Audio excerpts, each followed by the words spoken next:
दोस्तों आदाब, नमस्कार। मैं हूं आपका मेज़बान ज़ीशान अली। अभी चंद दिन हुए थे कि हमने कोविड-19 पर काबू पाया था और कोविड-19 का विकराल रूप देखा, जिसमें न जाने कितने लोगों ने अपनी जानें गंवाईं और ज़िंदगी उनकी आखिरकार इसकी चपेट में आ गई।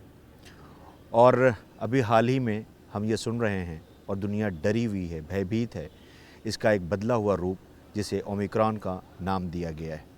इस मौके पर एहतियात भी ज़रूरी है, इसका जानना भी ज़रूरी है आखिर क्या है ये ओमिक्रॉन।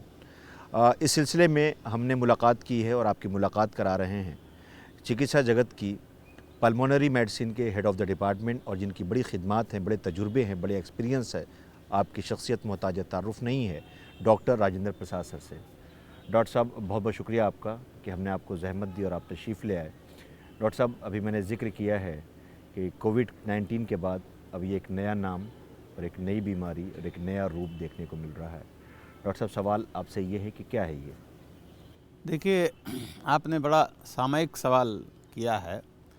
कोविड से हमारे देश में काफ़ी अच्छी तरह से लड़ा गया, तो अब संख्या बहुत कम हो रही थी, ना के बराबर हो रही थी। ना के बराबर लगभग 7-8 हज़ार पर डे का था।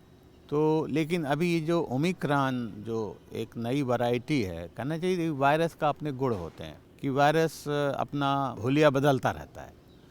तो अभी साउथ अफ्रीका के जहाँ पर नई वैरायटी देखी गई है, तो वही वायरस, उसमें चेंजेस हुए हैं काफ़ी। और इसका क्या असर है, आपने सवाल पूछा। असर देखिए, अभी सही में पूछा जाए तो मुश्किल से 1 हफ्ता पहले ही ये सब चीज़ें बात हो रही हैं। लगभग साउथ अफ्रीका से शुरू हो करके लगभग 23-24 देशों में ये जा चुका है।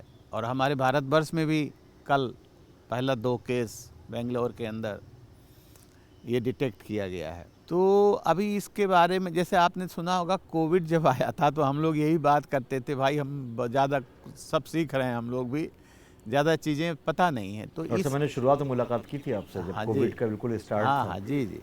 तो ये भी फिर वही है कि इसके बारे में भी अभी ज़्यादा जानकारी बहुत सही से नहीं, लेकिन जो भी थोड़ी बहुत जानकारी निकल के आई है वो ये आई है कि ये तेज़ी से बहुत फैलता है। इसके पहले पूरे संसार में डेल्टा, जो भारतवर्ष का सेकेंड वेव जो डेल्टा से ही आया जी, जो हम सब देख चुके हैं, बहुत भयानक भी थी।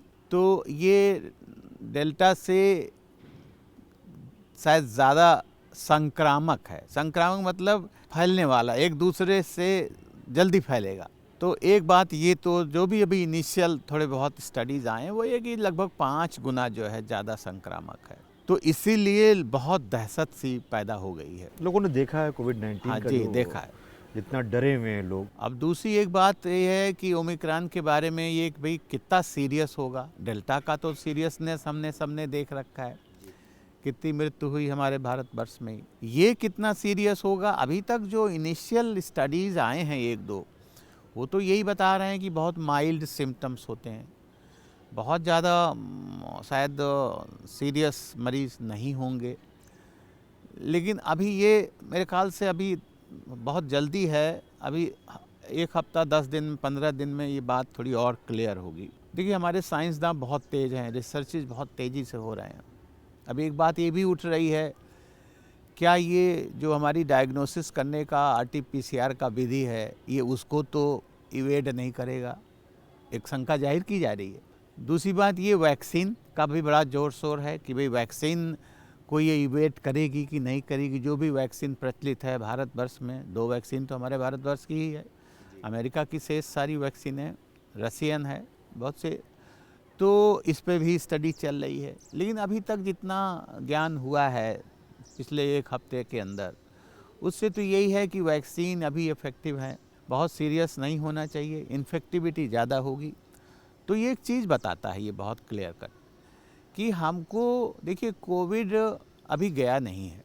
अभी आप देखिए यूरोप में, अमेरिका में, अफ्रीकन कंट्रीज़ में काफ़ी तेज़ी से बढ़ा है, काफ़ी मृत्यु भी हो रही है। भारतवर्ष में बहुत कम है, माना। हमको असावधान नहीं होना है और सावधानी सबको पता है। अब 1.5 साल के अंदर ऐसा नहीं है कि सावधानी नहीं पता। सावधानी प्रचार प्रसार इतना लोगों को इतना अवेयर प्रचार किया गया प्रसार जी। हुआ है कि भाई मास्क लगाना बहुत ज़रूरी है। जब भी आप भीड़-भाड़ की भीड़ में जगह। जाएं तो मास्क लगा के जाएं, बहुत ही ज़रूरी है। थोड़ा डिस्टेंस मेंटेन करें और कोशिश करें खुले में रहें और जितना भी भीड़ अवॉइड हो सके उतना अवॉइड करें। तो जो कोविड के जो प्रोटोकॉल्स हैं, बिहेवियर हैं, उनका पालन करना बहुत ज़रूरी है। तो क्योंकि देखिए हमारा भारतवर्ष आप जानते हैं 135 करोड़ की आबादी है। दूसरी बात यहाँ की बहुत घनी आबादी है। तो यहाँ अगर कोई चीज़ फैलने में आएगा तो फिर बहुत उसको आसानी होती है। तो इसीलिए हम हमेशा कहते हैं, हमेशा हर बार कहते रहे हैं, 1.5 साल से कह रहे हैं कि भाई जितनी भी कोविड अप्रोप्रिएट बिहेवियर है उसका पालन करना बहुत ज़रूरी है। और दूसरी बात वैक्सीन, हाल दो हमारे भारतवर्ष में लगभग 40-42% को तो दोनों डोज लग चुका है। हमारा वैक्सीन मैक्सिमम डोजेस हमारे भारतवर्ष में लगे पूरे वर्ल्ड में देखा जाए। अभी भी हमारी 40-42% दोनों डोज लग चुकी है। 80-82% के पास एक डोज लोग ले चुके हैं। तो वैक्सीन में भी हमें किसी तरह से ढिलाई नहीं करनी है। जो भी वैक्सीन जिसको जहां मौका लग रहा वैक्सीन को जल्दी से जल्दी लगवाएं और जिसको एक लग चुकी है वो अपना दूसरा लगवावे। डॉक्टर साहब, जैसे कि कोविड के सिम्टम्स थे, लंग्स इन्फेक्शन या निमोनिया टाइप की चीज़ें होती थी, चूँकि आप उसके एक्सपर्ट हैं, तो हम आपसे ये भी जानना चाहेंगे कि क्या ये जो नया वेरिएंट है, क्या ये भी वैसे ही सिम्टम्स है? अभी भी ये बहुत प्रीमेच्योर समय है बताने के लिए। अभी तक तो जितना देखा गया साउथ अफ्रीका में, उसमें देखा गया माइल्ड सिम्टम्स हो रहे हैं। मौसम भी बहुत तेज़ चेंज हो रहा हाँ, है, चेंज ठंड हो का रहा है। है तो बहुत ज़्यादा इन्वॉल्वमेंट अभी बहुत ज़्यादा इसके बारे में हमको पता भी नहीं है। लेकिन अगला 7-8-10 दिन, चूँकि ये काफ़ी मुल्कों में अब जा चुका है और काफ़ी लोग इससे इन्फेक्ट भी हो रहे हैं। देखिए इसके साथ एक प्रॉब्लम और है कि कोविड टेस्ट करने से सिर्फ नहीं पता लगता कि ओमिक्रॉन है। ये इसका जो है जीन सीक्वेंसिंग करनी पड़ती है। कोविड टेस्ट तो आप जान रहे हैं, पीसीआर जो है 1 दिन के अंदर रिपोर्ट आ जाती है। जी। एंटीबॉडीज़ की रिपोर्ट कुछ घंटों में आ जाती है। लेकिन जब ये जीन सीक्वेंसिंग होती है तो इसका रिपोर्ट आने में 5 से 7 दिन लगता है। तो ये एक इसके संग मुश्किलाहट आ रही है।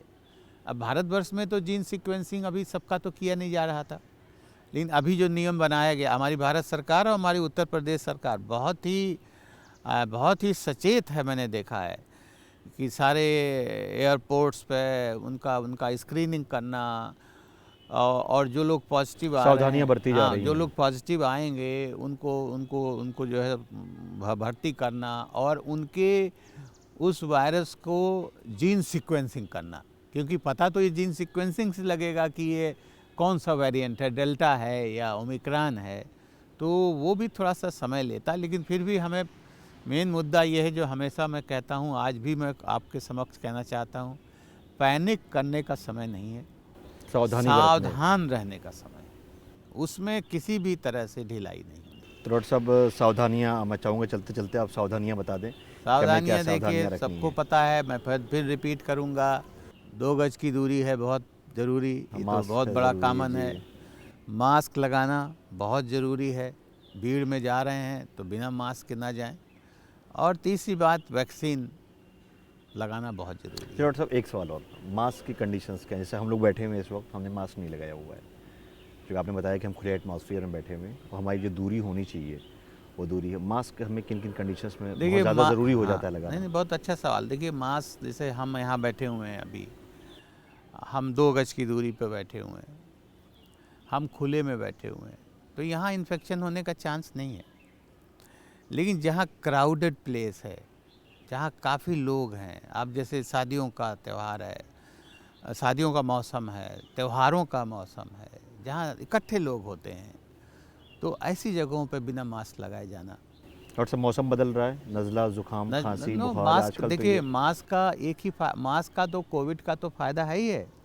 हमारी हमारा मानना है ये बहुत सी और बीमारियों को बचाता है। जैसे आप देख लीजिए कि इन्फ्लुएंजा इस साल हमें लगता है लोगों को कम हुआ, क्योंकि मास्क लगाने से इन्फ्लुएंजा वैसे ही कंट्रोल हो गया इस इवन पर। टीबी कोई रिसर्च अभी नहीं हुई है, लेकिन हमारा मानना है कि जब हम मास्क लगाते हैं तो टीबी, यहाँ मैं एक बात कहना चाहूँगा, मैं सन 89 में मैं जापान में था 3 महीने, तो वहाँ लोग नॉर्मल आदत थी मास्क लगाने की, हमारी समझ में नहीं आता था वहाँ क्यों ऐसा लोग करते हैं, लेकिन हमारे ख्याल से बहुत अच्छी हैबिट थी। अब तो हम हिंदुस्तानियों की भी हैबिट पड़ गई है कि मास्क मास्क लगाए लगाने बिना। की। बच्चों को देखिए, अभी आज मैं आ रहा था, बच्चे देखिए जो भी स्कूल जा रहा मास्क लगा के सब बच्चा जा रहा। बल्कि हम जो गलतियाँ हो रही हैं हम बड़ों से हो रही हैं, बड़े लोग कम लगा रहे हैं।